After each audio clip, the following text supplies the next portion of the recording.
Hello my sweet বন্ধুরা, আজকে আমি প্রথমবার এত গুছিয়ে সুন্দর করে তো বলতে পারি না আমি বাংলা, কিন্তু তাও আমি চেষ্টা করছি যে আমার লাইফের একটা অনেক ক্রুশিয়াল টাইম যেটা ছিল আমার লাইফে। কেন 12 বছর আগে আমি আমার হাজব্যান্ডকে হারাই। তারপরে অনেক খারাপ দিন দেখেছি আমি আমার লাইফে, কিন্তু আমি তাও গিভ আপ করিনি। আমি কিন্তু হার মানিনি। আমি স্কুলে চাকরি করেছি, আমি মিউজিক অ্যান্ড ডান্স টিচার ছিলাম। তখন আমার বাচ্চারা, ছোট ছেলেটা 10th ক্লাসে ছিল অ্যান্ড আমার বড় ছেলেটা 12th ক্লাসে ছিল। কিন্তু ওই বছর আমার দুটোই ছেলে অনেক অনেক অনেক ভালো রেজাল্ট করেছিল। তারা আপনার পুরো স্কুলে ফার্স্ট পজিশনে এসেছিলো। তারপরে ওরা সুন্দর ট্রফিও পেয়েছিল। তারপরে আমার দিন তখন শুরু হতো, সকাল থেকে আমি স্কুলে যেতাম। স্কুল থেকে এসে কিন্তু আমি ঘরে আসতাম না। 3টের সময় ছুটি হলে আমি আরেকটা একাডেমিতে যেতাম, যেখানে আমি 2টো ডান্স ক্লাস, মিউজিক ক্লাস নিতাম।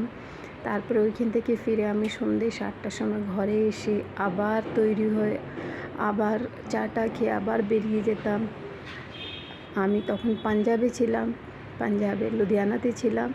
তখন ওইখানে একটা 5 স্টার হোটেল ছিল, ওইখানে আমি সিঙ্গিং করতাম 3 ঘন্টা। লতাজির যত সেমি ক্লাসিক্যাল, যত বলিউড সংসগুলো আমি গাইতাম।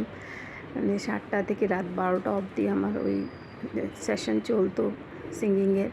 তারপরে রাত 12টা 1টার সময় আমি ঘরে ঢুকতাম, এসে দেখতাম আমার বাচ্চারা তখনও পড়ালেখা করছে। তারপর আমরা 3 জনা একসাথে খাওয়া দাওয়া খেয়ে রাত 1টা বেজে যেত আমার। তখন অনেক আমি খারাপ দিন দেখেছি। ফাইন্যান্সিয়ালি আমার কাছে কোনো টাকা পয়সা থাকতো না, কিন্তু আমি তাও চেষ্টা করে গেলাম আমার ছেলেদেরকে ভালো এডুকেশন দেওয়ার জন্যে। ওদেরকে দুজনাকে আমি ইঞ্জিনিয়ারিং করিয়েছি। আজকে ওরা দাঁড়িয়ে গেছে।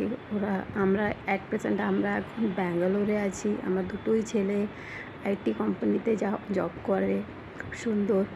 যদি আপনাদেরকে আমার এই ভিডিওটা কিছুটাও ভালো লেগেছে, তাহলে আপনারা সুন্দর কমেন্টস করলে আমি আমার জার্নিটা কি আমি ডিফিকাল্টি ফেস করেছি, আমি সব কিছু কিন্তু আপনাদের সাথে শেয়ার করতে চাই। আপনারা নিশ্চয়ই আমাকে কমেন্টস করবেন যদি আপনারা সব কিছু জানতে চান। আমি আমার সব কিছু বলবো, আমি কিভাবে দাঁড়ালাম, আমি কিভাবে বাচ্চাদেরকে দাঁড় করালাম, সব কিছু কিন্তু আমি শেয়ার করব আপনাদের সাথে। তাহলে যদি আপনাদেরকে ভালো লাগে, আপনারা আমার জার্নি শুনতে চান, তাহলে নিশ্চয়ই আমাকে কমেন্টস করবেন। আমি সব কিছু আপনাদের সাথে সব কিছু শেয়ার করব, ঠিক আছে? তাহলে আসছি পরে। Thank you so much.